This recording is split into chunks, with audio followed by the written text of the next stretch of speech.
महाभारत में भीम और दुर्योधन का भीषण गदा युद्ध हुआ, जिसमें भीम ने दुर्योधन को गदा युद्ध में पराजित करके उसे घायल कर दिया और दुर्योधन वीर गति को प्राप्त हो गया। परंतु उसके पहले दुर्योधन अपने जलाशय से बाहर निकलकर धर्मराज युधिष्ठिर को यह कहता है, हे युधिष्ठिर, मुझे तो तुम पांचों भाइयों को मारना है।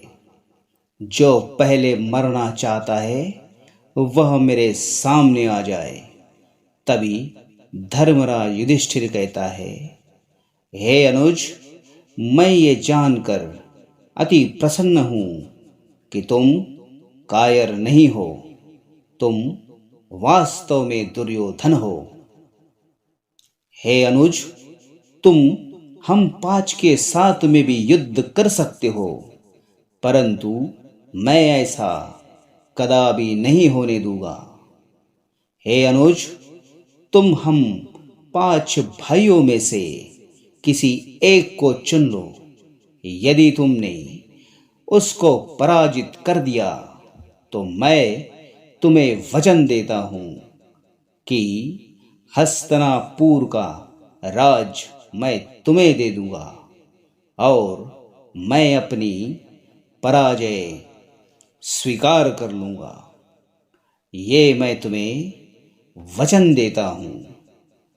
और यह बात कहने के बाद धर्मराज युधिष्ठिर कहता है, हे दुर्योधन, तुम अपने लिए प्रतिद्वंदी भी चुन लो और अस्त्र भी चुन लो। तभी दुर्योधन कहता है, हे युधिष्ठिर, मैं जितना तुम्हें कुशल समझता था उतने कुशल तुम हो नहीं, क्योंकि मैं गदा युद्ध करूंगा और तुम्हें पराजित करूंगा। यह देखकर भगवान वासुदेव कृष्ण धर्मराज युधिष्ठिर की ओर जाते हैं और धर्मराज युधिष्ठिर को कहते हैं, हे धर्मराज, कोई वचन देने से पहले जरा सोचना चाहिए। तुम पांच भाइयों में से कोई भी दुर्योधन को गदा युद्ध में हरा नहीं सकता, मझले भैया भीम भी नहीं। तभी धर्मराज युधिष्ठिर कहता है, हे वासुदेव, अब तो मैंने वचन दे चुका हूं, अब भला मैं क्या कर सकता हूं। तभी वासुदेव कृष्ण कहते हैं, देवादिदेव महादेव भी यही करते हैं, परंतु उनके वचनों को निभाने के लिए क्या क्या करना पड़ता है ये भला कोई नहीं जानता। तभी धर्मराज युधिष्ठिर कहते हैं, हे वासुदेव, मैं महादेव नहीं। तभी धर्मराज युधिष्ठिर यह कहते हैं कि भला अब क्या करना चाहिए। तभी भीमसेन क्रोध में आ जाते हैं और अर्जुन को कहते हैं, हट जा अनुज, बाजू में सरक जाओ। आज इस दुर्योधन को मार मार कर आज उसको मैं वीर गति की ओर भेज दूंगा। और भीम अपनी गदा लेकर दुर्योधन की ओर निकल पड़ते हैं और निकलने के बाद दोनों ही वीर आमने सामने आ जाते हैं। और तभी धर्मराज युधिष्ठिर कहते हैं, हे अनुज दुर्योधन, ठहर जाओ। युद्ध से पहले तुम अपना कवच और मुकुट अवश्य पहन लो। ये मैं तुमसे अनुरोध करता हूं। तभी दुर्योधन कहता है, हे युधिष्ठिर, मुझे भीम से युद्ध करने के लिए कोई कवच या मुकुट की कोई आवश्यकता नहीं है, परंतु यदि तुम यही चाहते हो तो मेरा कवच और मेरा मुकुट मेरे शिविर से मंगा लीजिए। और यह कहने के बाद धर्मराज युधिष्ठिर यह कहते हैं, हे दुर्योधन, मैं तुम्हारा कवच और मुकुट लाने के लिए कोई साधारण सैनिक को नहीं भेजूंगा, बल्कि मैं मेरे अनुज को तुम्हारा कवच और मुकुट लाने अवश्य भेजूंगा।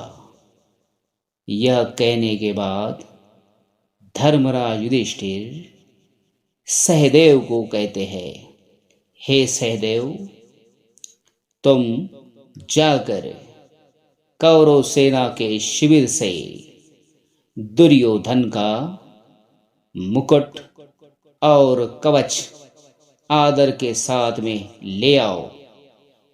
दुर्योधन का कवच और मुकुट लाना भी बड़े ही गर्व की बात है सहदेव। यह कहने के बाद सहदेव प्रणाम करते हैं और अपने रथ में बैठकर कौरव सेना की शिविर की ओर रथ लेकर चले जाते हैं।